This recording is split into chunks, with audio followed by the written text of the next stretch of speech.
pada saat sama saya bertanggung jawab.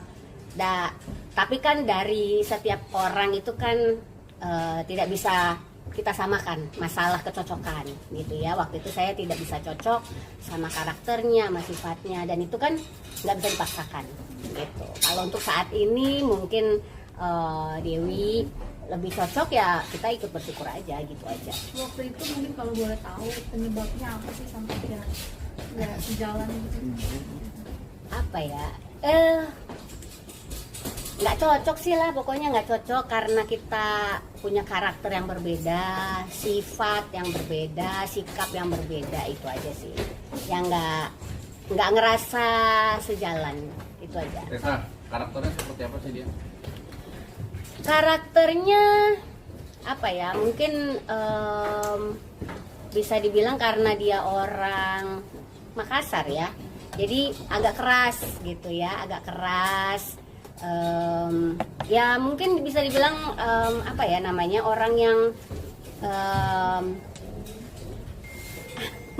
nggak enak kalau gue ngomong sekarang, karena kita nggak tahu gitu loh setelah dia melalui kehidupan setelah sama gue itu, apakah dia menjadi orang yang lebih baik lagi, kan kita juga nggak tahu gitu. Tapi intinya sih waktu sama gue nggak bisa cocok aja lah semuanya. Kerasnya gimana sih? Mungkin kalau dari Kak Tessa waktu itu kerasnya gimana sampai akhirnya? Ya kerasnya ya karena banyak hal yang ya apa ya, yang menurut dia benar, tapi buat saya mungkin nggak benar atau salah. Tapi ya kita harusnya sih saling mengalah, tapi di saat itu tidak bisa gitu, harus saya mengalah kayak gitu. Salah satunya ya kayak gitulah. Sifatnya seperti apa? Sifatnya ya dia orangnya apa ya?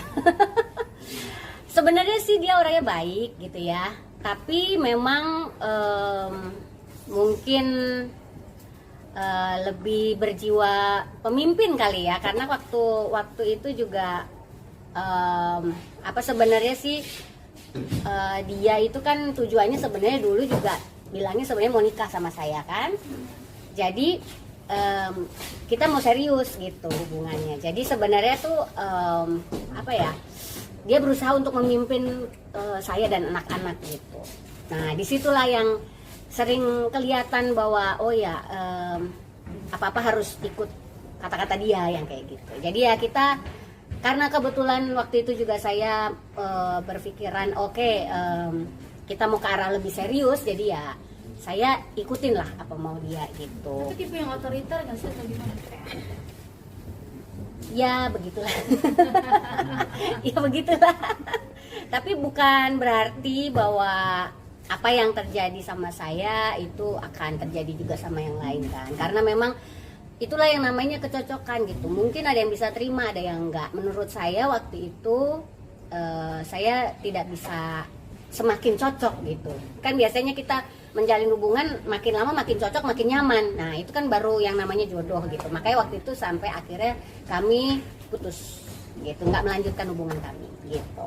Itu maunya serius ya dari awal hubungan tuh, memang tipenya kalau ada hubungan langsung serius. Betul, dia tipenya kalau punya pacar, punya pasangan itu diajak nikah memang. Sempat udah dikasih cincin juga? Oh enggak, belum, karena waktu itu masih banyak trouble. Kalau nggak salah urusan dia sama mantan istri yang pertamanya itu belum selesai. Terus waktu itu juga ada kasus yang waktu bapaknya anak-anak ngegerebek ke rumah lah gitu, yang kayak aduh ribet banget deh pokoknya. Jadinya udahlah kita, pokoknya kalau udah benar-benar fix, udah benar-benar serius, baru kita ngumumin kayak gitulah kalau kita gitu waktu itu. Berarti jatuhnya momennya dulu tuh nggak pas gitu ya Kak Tessa? Iya, momennya nggak pas sepertinya. Terus kan kita kan beda agama, jadi ya memang agak sulit gitu waktu itu untuk nyeriusin itu agak sulit. Tapi memang ya tipenya dia kalau ketemu pasangan biasanya diseriusin gitu. Royal juga masih katanya? Royal sih ya, kayak memang dia fair gitu, dia punya gaji berapa, ya kita fair-fairan, kita buka-bukaan, kita bagi untuk kebutuhan sehari-hari, kehidupan anak-anak, bahkan sampai untuk kehidupan kita sendiri itu memang dia fair dari dulu. Berarti sudah ada omongan ya Kak, berarti kayak ini gaji sekian, Iya ini kan? bisa buat anak-anak, buat Iya, karena ya itu dia yang tadi saya bilang, dia berusaha untuk menjadi pemimpin dalam keluarga saya gitu. Jadi semua sampai keuangan pun dia buka gitu. Nah dulu kan waktu masa pacaran sama saya belum jadi kapten, lagi proses sekolah menjadi kapten.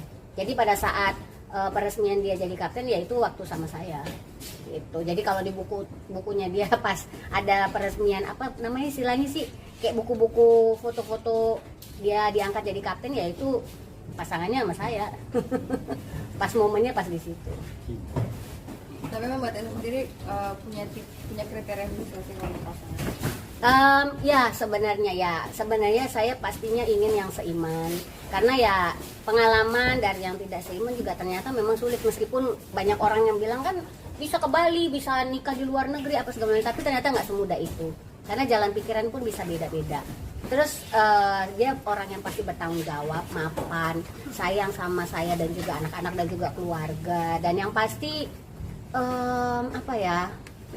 care, bisa jadi imam, bisa membimbing saya juga gitu. Dan ada banyak gitu orang yang dekat sama saya tapi nanti ini kurang ini kurang. Jadi saya tuh masih selektif banget sampai sekarang gitu. Tapi di antara beberapa cowok yang deketin Kak Tessa kemarin tuh abang ini yang memang benar-benar udah perfect gitu. Belum dong, kalau enggak iya. nggak putus kita dong. Justru enggak, karena itu juga kan udah kejadian 3 tahun yang lalu kita putus ya. Jadi maksudnya setelah kejadian dia itu, jadi saya ketemu sama orang lain tapi ya masih ada yang ternyata dia kurang ini, jadi akhirnya kita tidak bisa terus, ini kurang ini, tapi kan tidak ada yang dipublikasikan. Sebenarnya pada saat saya berhubungan sama dia juga nggak mau dipublikasikan, cuman pada waktu itu kan ada kejadian yang waktu bapaknya anak-anak si Sandi gerebek ke rumah sampai akhirnya terblow up siapa pasangan saya kan itu. Kak Tessa kan kalau sama yang sekarang katanya PDKT lewat maminya, apakah dia juga dulu sama Kak Tessa lewat mamanya Kak Tessa? Kan tadi saya udah bilang dia udah kenal keluarga saya, anak-anak keluarga saya, jadi memang dia selalu bergabung sama keluarga selalu. Oh, berarti memang pendekatannya lewat keluarga. Memang selalu iya.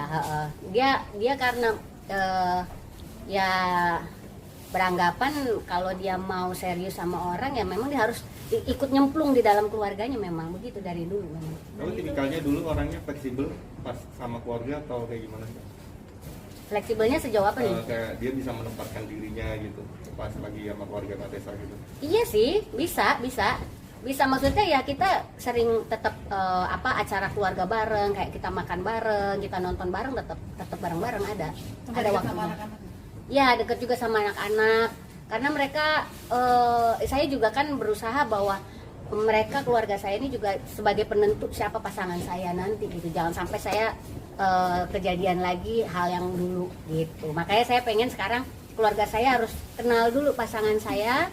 Kalau mereka juga oke, mereka juga nyaman, mereka juga merestui, baru akan lanjut kayak gitu. Tapi itu artinya pendekatan dalam keluarga itu cara yang gitu nggak sih untuk yang mengambil hati Kak Tessa sendiri mungkin?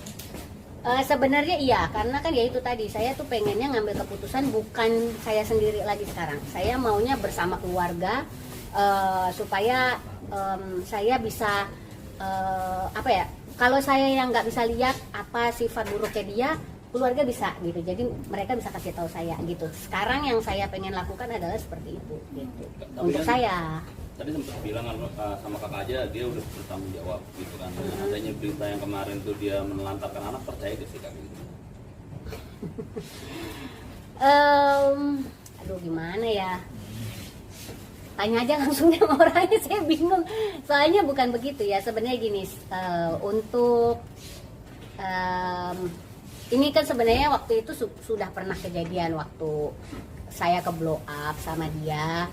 Terus ada pihak keluarga dari istri pertamanya dia itu ada yang ngoceh-ngoceh gitu kan. Nah itu makanya dia bilang waktu itu dia memang ngomong bahwa dia bukan menelantarkan tapi tidak bisa menghubungi anaknya karena dilarang sama istri pertamanya gitu. Kalau yang untuk istri kedua saya nggak tahu ya, karena itu kejadian setelah saya, jadi habis pisah dari saya dia